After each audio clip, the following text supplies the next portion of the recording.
அஸ்ஸலாமு அலைக்கும். Welcome to my channel. நம்ம சேனலில் என்ன பார்க்க போகிறோம்னா, இப்போ சிக்கன் பக்கோடா எப்படி செய்யணும்னு பார்க்கலாம். ரொம்ப பாருங்கள் எப்படி இருக்கும். ரொம்ப ஜூஸியாக இருக்கும், சூப்பராக இருக்கும், சுவையாக இருக்கும். குழந்தைங்கள்லாம் விரும்பி சாப்பிடுவாங்க. இதே மாதிரி நீங்களும் செய்து பாருங்கள். ரொம்ப சூப்பராக இருக்குது பாருங்கள். இப்படி செய்து பாருங்கள். ரொம்ப நல்லாயிருக்கும். சிக்கன் பக்கோடா ரொம்ப சுவையாக இருக்கும், சூப்பராக இருக்கும். சாப்பிட்றதுக்கே எம்மியாக இருக்கும். வெளில கிறிஸ்பியாக இருக்கும், உள்ளுக்குள்ளே சாஃப்டாக இருக்கும். நல்லாயிருக்கும் சாப்பிட்றதுக்கு. இதே மாதிரி நீங்களும் செய்து பாருங்கள். மறந்துடாமல் சப்ஸ்கிரைப் பண்ணாமல் பார்க்குறியே, சப்ஸ்கிரைப் பண்ணிவிட்டு பாருங்கள். பெல் ஐக்கன் இவங்க ஆளுங்கிற பட்டனை கிளிக் பண்ணுங்கள் மறந்துடாமல். வாங்க வீடியோக்குள்ளே போகலாம். இப்போ பாருங்கள், இப்போ இந்த சிக்கன் பக்கோடா செய்கிறதுக்காக சிக்கன் எடுத்து வச்சுருக்கேன். 300 கிராம் சிக்கன் எடுத்து வச்சுருக்கேன். இதில் தேவைக்கேற்ப உப்பு சேர்த்துக்கலாம். தேவைக்கேற்ப சேர்த்தாச்சு. இப்போ இதில் ஒரு பெரிய ஸ்பூனால் 1 ஸ்பூன் லெமன், இது இஞ்சி பூண்டு விழுது வச்சுருக்கேன், அதை சேர்த்துக்கிறலாம். இப்போ பாருங்கள், இதில் கார்ன்ஃப்ளவர் மாவு 1 ஸ்பூன் வச்சுருக்கேன் பாருங்கள்.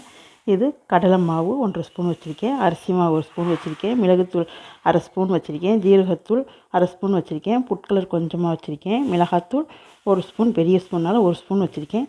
இப்போ இது எல்லாத்தையுமே இதோட சேர்த்துக்கணும். இது எல்லாத்தையுமே சேர்த்தாச்சு. இப்போ இதில் ஒரு அரை லெமன் ஜூஸ் பழம் வச்சுருக்கேன். அரை லெமன் ஜூஸ் வச்சுருக்கேன். ஒரு பெரிய பழத்தில் அரை பழம், அந்த ஜூஸையும் சேர்த்துக்கிறோம். இப்போ இது எல்லாத்தையும் சேர்த்து இப்போ பிணைஞ்சிக்கிடலாம். ஏன்னா தண்ணி சேர்க்கணும்னு அவசியம் இல்லை, வேணும்னா தண்ணி சேர்த்துக்கிறலாம். ஏன்னா இஞ்சி பூண்டு விழுதோடைய ஈரம் இருக்குது. அப்போ தான் இந்த சிக்கன் பக்கோடா ரொம்ப நல்லாயிருக்கும். ஒரு முரண்டு சுவையாக இருக்கும் சாப்பிட்றதுக்கு. குழந்தைகளும் விரும்பி சாப்பிடுவாங்க, பெரியவங்களும் விரும்பி சாப்பிடுவாங்க. ரொம்ப நல்லாயிருக்கும் சாப்பிட்றதுக்கு, எம்மியாக இருக்கும், ஜூஸியாக இருக்கும் சாப்பிட்றதுக்கு. உள்ளே சாப்பிட்டாவும் வெளியில் நல்லா கிறிஸ்பியாகவும் இருக்கும். ரொம்ப நல்லாயிருக்கும். இதில் கரம் மசாலாவும் சேர்த்துக்கலாம். ஆனால் கரம் மசாலா வாடை எனக்கு பிடிக்காதுங்கிறதுனால சேர்க்கல. உங்களுக்கு வேணுன்னா நீங்கள் ஒரு அரை ஸ்பூன் சேர்த்துக்கலாம். இப்போ பாருங்கள், நல்லா பிணைஞ்சிருக்கு. இப்போ இதில் ஒரு இனுக்கு கருவேப்பிலை சேர்த்துக்கலாம். கருவேப்பிலையும் சேர்த்து நல்லா பிணைஞ்சிக்கிறோம். கருவேப்பிலையும் சேர்த்து பிணைஞ்சோம்னா ரொம்ப சூப்பரான வாடையாக இருக்கும், நல்லாயிருக்கும். பிணையிலேயே அந்த கருவேப்பிலையும் சிக்கன் அந்த மசாலாவோடைய சேர்ந்து வாடையும் சூப்பராக வருது பாருங்கள். ரொம்ப நல்லாயிருக்கு.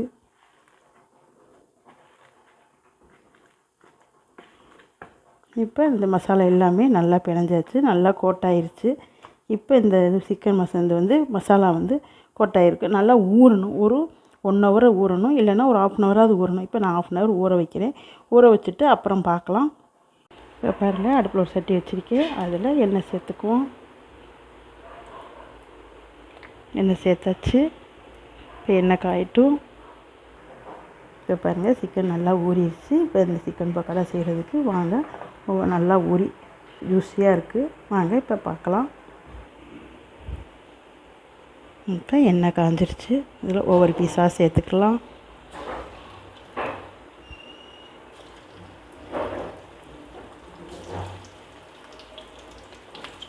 ஏன்னா எண்ணெய் திருப்பி யூஸ் பண்ண போகிறதில்ல, அதனால் நான் கொஞ்சமாக எண்ணெய் சேர்த்துருக்கேன். நீங்கள் யூஸ் பண்ணுறவங்களா இருந்தால் எண்ணெயை நிறையா சேர்த்துக்கலாம்.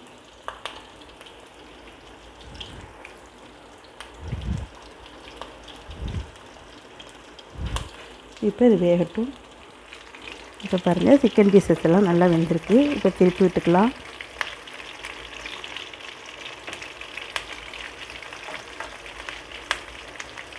இப்போ எல்லா பீசஸையுமே திருப்பி விட்டுக்குருவோம்.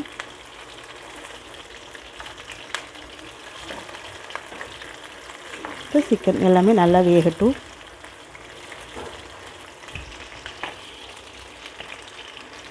இப்போ பாருங்கள், எல்லா பீசஸுமே நல்லா வெந்துக்கிட்டு இருக்கு. நல்லா வேகணும், அப்போ தான் நல்லாயிருக்கும். உள்ளே சாப்பிட்டா வெளியில் கிறிஸ்பியாக இருக்கும், சாப்பிட்றதுக்கு ரொம்ப டேஸ்ட்டாக இருக்கும்.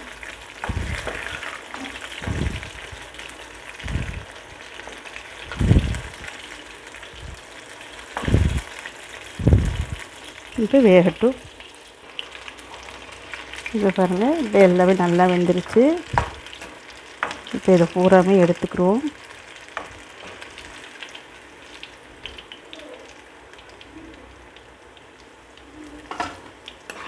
எடுத்துட்டு அடுத்த பேஜ் போட்டுக்கலாம். இப்போ அடுத்த பேஜை போட்டுக்கலாம்.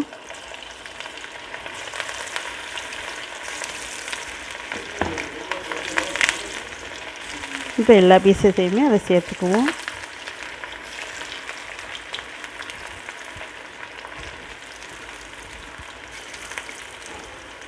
இப்போ இது எல்லாமே வேகட்டும்.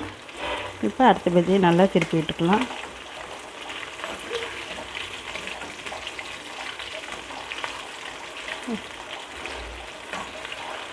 எல்லாத்தையும் திருப்பி விட்டுக்கிட்டோம்னா நல்லா வெந்துடும்.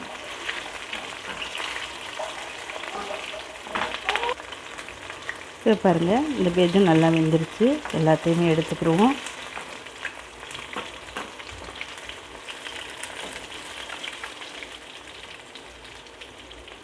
இது எல்லாமே நல்லா வெந்துருச்சு. இது எல்லாத்தையுமே எடுத்துக்கிடுவோம். இப்போ பாருங்கள், ரொம்ப சூப்பராக சுவையாக ரெடி ஆகிடுச்சு. பாருங்கள், சிக்கன் பக்கோடா ரொம்ப சூப்பராக இருக்குது. சாப்பிட்றதுக்கு ரொம்ப எம்மியாக இருக்கும். இதே மாதிரி நீங்களும் செய்து பாருங்கள். பாருங்கள் எப்படி இருக்குது, ரொம்ப ஜூஸியாக இருக்குது. உள்ளுக்குள்ளே சாஃப்டாக இருக்கும். அதே நேரத்தில் வெளியில் ரொம்ப கிறிஸ்பியாக இருக்கும். ரொம்ப நல்லாயிருக்கும் இந்த சிக்கன் பக்கோடா. இதே மாதிரி நீங்களும் செய்து பாருங்கள்.